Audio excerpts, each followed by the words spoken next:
ਅੱਜ ਅਸੀਂ ਆਪਣੇ ਡਿਜੀਟਲ ਕਲੀਨਿਕ ਦੇ ਵਿੱਚ ਬੈਂਡ ਮਾਸਟਰ ਦੀ ਰਿਪੋਰਟ ਤੇ ਤਬਸਰਾ ਕਰਾਂਗੇ।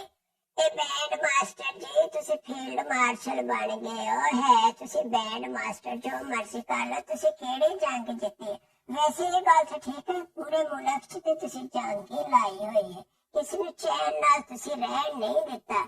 ਲੇਕਿਨ ਇਹ ਜੰਗ ਤੇ ਜਿੱਤੀ ਸੀ ਉਹਨੇ 에ਅਰ ਮਾਰਸ਼ਲ ਨੇ, ਠੀਕ ਹੈ, ਉਹਦਾ ਤੇ ਨਾਂ ਨਹੀਂ ਲੈਂਦਾ। ਤੇ ਜਿਹਨੇ ਡਿਜ਼ਾਈਨ ਬਣਾਇਆ ਸੀ ਜੰਗ ਦਾ, ਉਹਨੂੰ ਵੀ ਕੋਈ ਇਨਾਮ ਨਹੀਂ ਦਿੱਤਾ। ਉਹਨੂੰ ਵੀ ਤਾਂ ਕੋਈ ਇਨਾਮ ਦੇਣਾ ਸੀ, ਥੋੜਾ ਥੋੜਾ ਭੋਰਾ ਭੋਰਾ ਉਹਨੂੰ ਵੀ ਤਾਂ ਇਨਾਮ ਦੇ ਦੇਣਾ ਸੀ। ਸਾਰੇ ਜਰਨਲ ਖਾਏ ਜਾਂਦੇ, ਤੈਨੂੰ ਅੱਗੇ ਲੋਲਾ ਜਿਹਾ ਬਣਾ ਕੇ ਪੇਸ਼ ਕੀਤਾ ਹੋਇਆ, ਤੂੰ ਬਣ ਗਿਆ ਬੈਂਡ ਮਾਸਟਰ। ਤੈਨੂੰ ਹੀ ਲਾਹਨਤਾਂ ਮਿਲੀਆਂ, ਜੋ ਮਰਜ਼ੀ ਕਰ ਲਾ।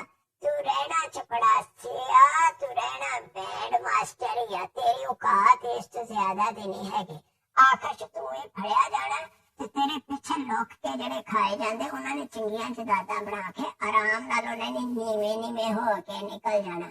ਤੇ ਇਹ ਕੰਜਰ ਵੀ ਹੌਲੀ ਹੌਲੀ ਵੀਜ਼ੇ ਲੈ ਕੇ ਨਿਕਲ ਜਾਣਗੇ। ਲੇਕਿਨ ਤੇਰੇ ਨਾਲ ਜਿਹੜਾ ਹੋਣਾ ਨਾ, ਇਹ ਹਮੇਸ਼ਾ ਲੋਕਾਂ ਨੇ ਯਾਦ ਰੱਖਣਾ। ਬੈਂਡ ਮਾਸਟਰਾ, ਉਹ ਬਗੈਰ ਤਾਂ ਕੋਈ ਹਯਾ ਨੂੰ ਹੱਥ ਮਾਰ ਲੈ।